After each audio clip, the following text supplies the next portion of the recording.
ये कहानी 3 साधु और एक औरत की है। एक औरत अपने घर से निकली। उसने घर के सामने सफेद लंबी दाढ़ी में 3 साधु महात्माओं को बैठे देखा। वो उन्हें पहचान नहीं पाई। उसने कहा, मैं आप लोगों को नहीं पहचानती, बताइए क्या काम है? हमें भोजन करना है। साधुओं ने बोला, ठीक है, कृपया मेरे घर में पधारिए और भोजन ग्रहण कीजिए। क्या तुम्हारा पति घर में है? एक साधु ने प्रश्न किया। नहीं, वो कुछ देर के लिए बाहर गए हैं, औरत ने उत्तर दिया। तब हम अंदर नहीं आ सकते, तीनों एक साथ बोले। थोड़ी देर में पति घर वापस आ गया। उसे साधुओं के बारे में पता चला तो उसने तुरंत अपनी पत्नी से उन्हें पुनः आमंत्रित करने के लिए कहा। औरत ने ऐसा ही किया। वह साधुओं के समक्ष गई और बोली, जी, अब मेरे पति वापस आ गए हैं, कृपया आप लोग घर में प्रवेश करिए। हम किसी घर में एक साथ प्रवेश नहीं करते, साधुओं ने स्त्री को बताया। ऐसा क्यों है? औरत ने अचरज से पूछा।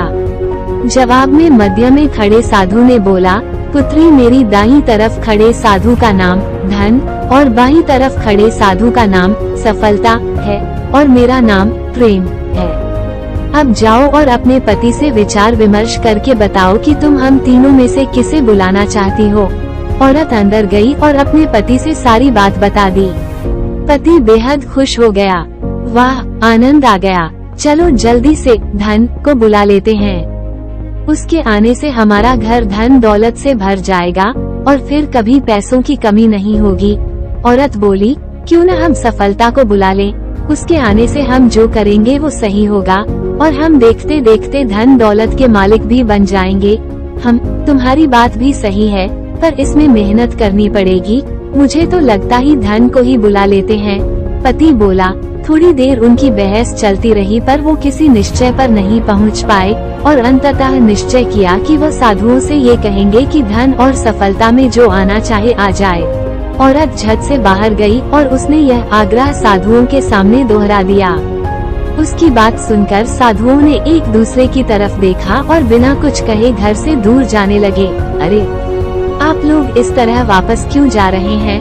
औरत ने उन्हें रोकते हुए पूछा।